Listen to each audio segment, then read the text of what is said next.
Hello, hope you guys are having a terrific Tuesday and lots of fun. It's kind of dreary and rainy here. I'm ready for some summer weather. I don't know about you guys, but I am. So I got some really amazing suggestions yesterday from yesterday's Facebook Live of, how can I help you? What are some topics that you guys would like to be able to dive into?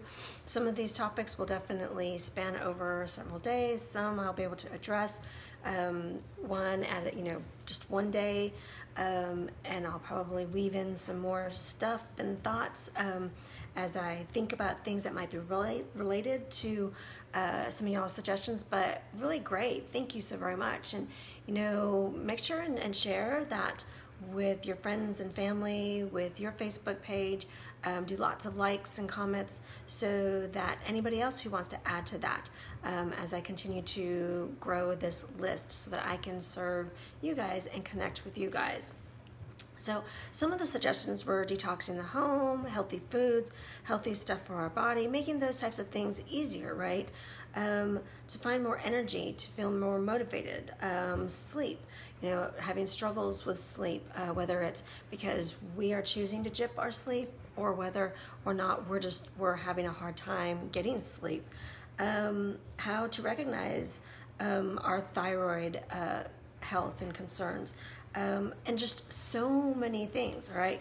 So lots of different really great suggestions. So I wanted to kind of, I really liked all of these topics and ideas and questions, but today I'm going to have us hover on sleep. Since I addressed fatigue a little bit last week, I thought it would be really good to come back to it from a slightly different angle. So something that you might want to think about, and real quick, remember that anytime you're struggling with any health concerns, please take this to your doctor, a doctor that you trust, a holistic doctor, a functional doctor, one who's going to look at the whole picture, the mind, body, soul, spirit of your health, that is going to recognize that you are an entire being. You're not just physical, right? And that I'm not a doctor. I'm here to give suggestions, things that I've learned on my own health journey that I use, generalities with my my wellness coaching, because again, I'm here to guide you and to coach you and to support you, but to also direct you to the doctors who have gone through this school to be able to really get to the nitty-gritty of roots and all that stuff, right? So let's get back to, why are you not getting sleep? Is it because of choices that you're making, whether it's dietary choices, whether it is, just thinking that you have to get one more thing done in the day, or is there maybe an underlying health condition? Is there also some emotional things going on that could be really interfering with your sleep? So the list can go on, and on top of it, since we are unique and we don't live in a bubble, right? It's not going to be just one particular thing. It can be a multiple of those choices. So sleep, though, we need to understand that sleep is the foundation of our health. So like, for example, if your goal is weight loss and you're eating spot on, organic, lots of greens, lots of veggies, and you're exercising till you're blue in the face and you're not getting anywhere, let me say that you're getting less than 7 hours of sleep, then you're handicapping your body from doing what it really wants to do, which is to be able to help you shed some of that extra weight that you're struggling with for whatever reason.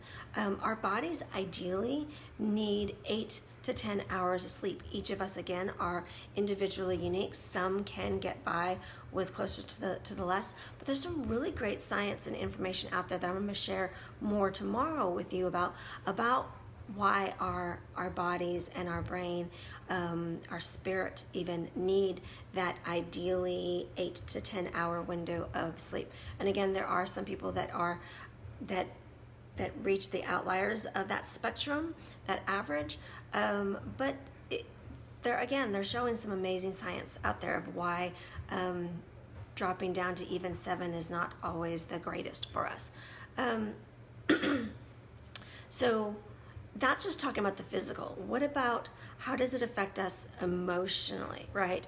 When we aren't getting the greatest of sleep, we can be quicker with our tongue, right? Kind of snippy, lashing out to others, being more easily offended, more sensitive to some of life issues. So the question is, why do we feel that we need to push the sleep out of the picture? All right. Some of you struggle with sleep and you're not trying to, and it's not that you're not trying to get sleep, you can't get the sleep, right? But what if you followed the path to when your sleep started to not be so great?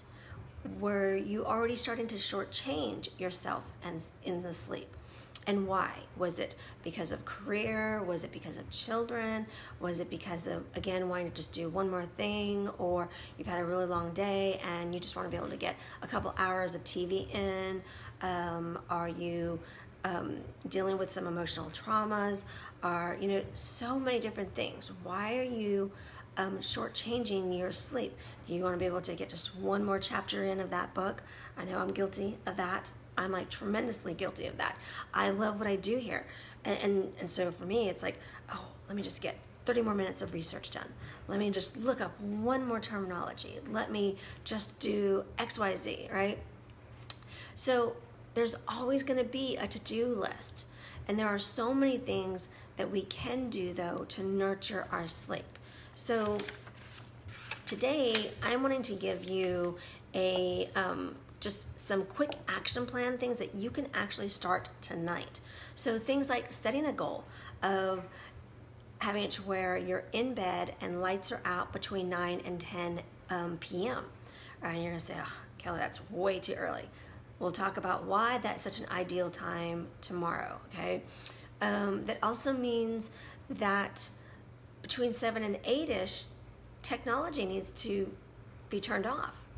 And tomorrow we're going to address why technology could be interrupting your sleep. Make the bedroom peaceful. Make it a place that's clutter-free. When you're looking around and you're seeing lots of piles of laundry or even a TV they're in the room, just lots of different things. Books, your research books, anything that's going to make your mind continue to want to go, remove those things from your room. Make it to where it's your sanctuary. Have a journal or a notebook with a pen right there by your bedside so that you can dump any last minute thoughts in the night, or even if you wake up in the middle of the night and your mind is swirling and swirling, you can dump them onto paper, right?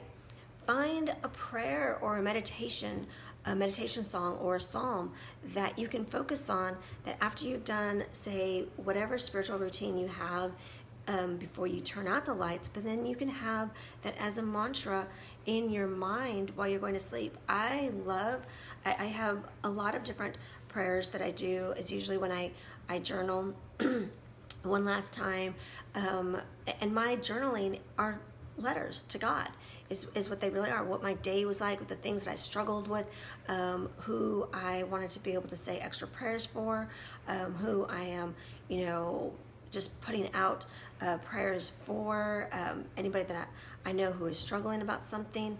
I write and I journal, but then, and I do certain prayers from my prayer books also. But then when I turn the lights out, I hold my prayer beads, my rosary, and that's when I do my chaplet. So whether you are Catholic or not, you can use prayer beads to do meditative prayers, repetitive meditative prayers that will help your body and your mind and your spirit get into a restful rhythm. You might say, well, Kelly, you're falling asleep saying your prayers. Isn't that like the best way to be able to fall asleep, knowing that we already know on a certain level that we're in the hands of the Lord, right? But by taking it to that level, we know we're falling asleep. I mean, it's pretty cool and pretty awesome. Lavender essential oil, also on the bottom of the feet, on our pillow, diffusing it can really help support our mind and our body and our spirit to shift into better sleep as well. So finally, I want you to think about bringing in an accountability partner, all right? Whether it's someone who's also struggling with good sleep or someone who's, been pushing her or himself into, jipping your sleep and all that stuff. So having someone that you can text or Marco Polo or call, texting, even saying, hey, heading to bed, or screenshotting your Fitbit data in the morning to that person can help you really work on the goal, excuse me, as well as coming together and brainstorming with another person what could be the root cause. And when we connect with another through accountability, it reminds us that we were made for community, that God never asked us to do something on our own or to do any of this on our own. So finally, just remember to take one thing at a time. So let's say out of that list of 5 or 6 things that I suggested, one of them really resonated to start tonight. So then do that. Let's say, making sure technology is turned off at 7 to 8. Maybe that's what resonated with you. Or the, decluttering the bedroom. Start with one thing at a time. The accountability partner. So, and don't forget to share your comments below all that you've been doing to help your sleep, any of your successes, as well as any of the things that you think that you're struggling with, so that we can address them in some of the other future videos about sleep, right? So tomorrow I'm going to be sharing resources and data of why sleep is so important for our mind, body, soul, spirit health. And until then, you guys have a beautiful and blessed rest of your day. Go out and get some fresh air and get some amazing sleep. Take care and God bless.